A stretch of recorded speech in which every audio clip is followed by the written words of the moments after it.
Harvard hostel life and first part-time job. All right, my lovely lot. Emily Bennett here, and today we're going to tackle something I think a lot of us are guilty of, overthinking. Now, I'm no stranger to this myself. Back when I was doing my master's degree at Harvard, overthinking was basically my middle name. And living in the Harvard hostel in Cambridge, Massachusetts? Oh, it wasn't just me. Everyone around me was drowning in their thoughts, second-guessing every decision, replaying conversations in their heads, and generally driving themselves a bit mad. Let me tell you about my first part-time job during my time there. It was as a teaching assistant for a finance class, and while the job itself was pretty straightforward, I was constantly overthinking everything. Did I explain that theory well enough? Am I asking the right questions? Or worse, am I even good enough to be doing this in the first place? And I'm telling you, I wasn't alone. Everyone around me seemed to be in this mental battle, whether it was over a simple essay, a presentation, or just choosing what to eat for lunch. The truth is, overthinking is exhausting, and it gets in the way of getting things done. So, today, I want to share how I managed to break the cycle of overthinking and how you can too. Stick with me, and we'll walk through some tips, tricks, and a few Harvard hostel stories that'll help you stop overthinking everything and start living a bit lighter. 1. Recognize when you're overthinking. First things first, you need to recognize when you're overthinking. It's easier said than done, I know, but this is the key step. For me, it used to be this spiral of thoughts. One small thing would happen, like messing up a tiny part of a presentation, and suddenly I'd be replaying it over and over in my head, like a broken record. Why did I say that? Did they think I was stupid? What could I have done differently? Sound familiar? When I was working my first job as a TA, I'd leave each class obsessing over every little detail. Instead of just accepting that not everything needed to be perfect, I would dissect every single moment. Was I engaging enough? Did I leave someone confused? And it would spiral from there. The trick is to catch yourself in the act. Start noticing when your mind is going into overdrive. Ask yourself, is this productive thinking, or am I just going around in circles? If it's the latter, you've identified overthinking. Now, we can move on to breaking the cycle. 2. Focus on solutions, not problems.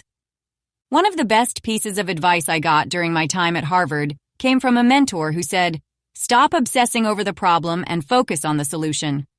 This is a classic overthinking trap. We spend all our time fixating on what went wrong or what could go wrong, and before we know it, we're stuck in this loop of negativity. Back in the hostel, we used to have these intense study group sessions where we'd spend hours analyzing a problem, but often we'd lose sight of what we were actually trying to solve. It wasn't until someone would finally say, "Right, enough. What's the solution here?" that we'd snap out of it and make progress. The key is to shift your mindset. Instead of ruminating on what's gone wrong or what might happen, ask yourself, what can I do right now to fix this or move forward? It's about taking action instead of letting your brain run wild with what ifs. 3. Set time limits for decisions. Here's a fun one. Set yourself a time limit for decisions.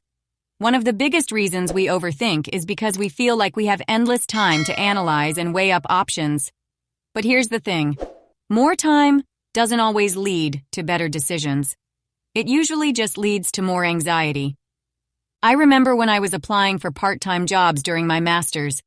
There were so many opportunities on campus, but I spent weeks trying to decide which one to go for. Every day, I'd change my mind, second-guessing if I was making the right choice. And the more time I spent overthinking it, the more stressed I became. One of my hostel mates gave me some great advice. She said, "Set yourself a deadline and make the best decision you can with the information you have, then move on." So that's what I did. I gave myself 48 hours to choose a job, picked one, and guess what? It turned out just fine. No need for all the drama. Next time you find yourself caught in an overthinking loop, give yourself a time limit, whether it's 10 minutes, an hour, or a day, and make a decision. Then stick to it. 4. Accept that perfection doesn't exist. Here's a hard truth I had to learn. Perfection doesn't exist. This one took a while to sink in for me, especially in an environment like Harvard where everyone seems to be striving for perfection in everything they do. But the reality is, trying to be perfect is just a fast-track ticket to overthinking. I used to stay up late in the hostel, tweaking presentations, rewriting essays, and over-preparing for my TA work. No matter how much effort I put in, I always felt like there was something I could do better. The result? Burnout, and still feeling like I wasn't good enough. What I've learned is that good enough is good enough. It's far more productive to get things done than to aim for some unattainable level of perfection. When you stop striving for perfection, you take the pressure off yourself, and guess what? You actually enjoy life a lot more. 5. Break things into smaller steps. Here's another trick I learned during my time juggling a master's degree and part-time work. Break things into smaller steps. One of the reasons we overthink is because we're trying to tackle too much at once. The bigger the task or decision, the more overwhelming it feels, and the more likely we are to spiral into overthinking. When I first started as a TA, I had a tendency to overplan every single lesson.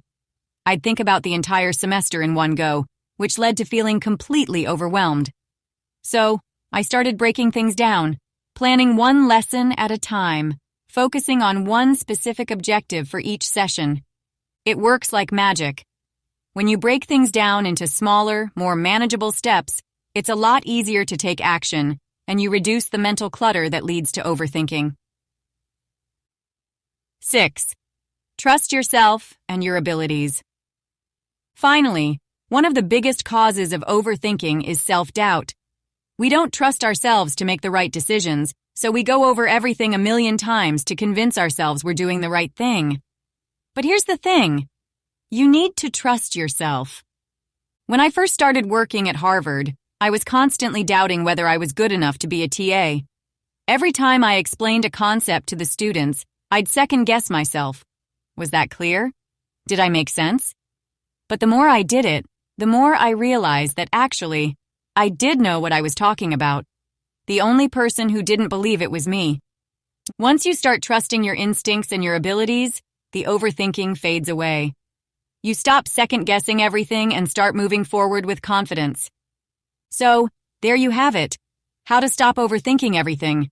From recognizing when you're in that spiral, to shifting your focus to solutions, setting time limits, accepting imperfection, breaking things down, and trusting yourself. It's all about taking back control of your mind. Let me know in the comments, what's something you've been overthinking recently, and how are you planning to tackle it? And don't forget to subscribe for more tips on life, success, and everything in between. Cheers for watching, and remember, don't let overthinking stop you from moving forward. Take action, trust yourself, and let things flow.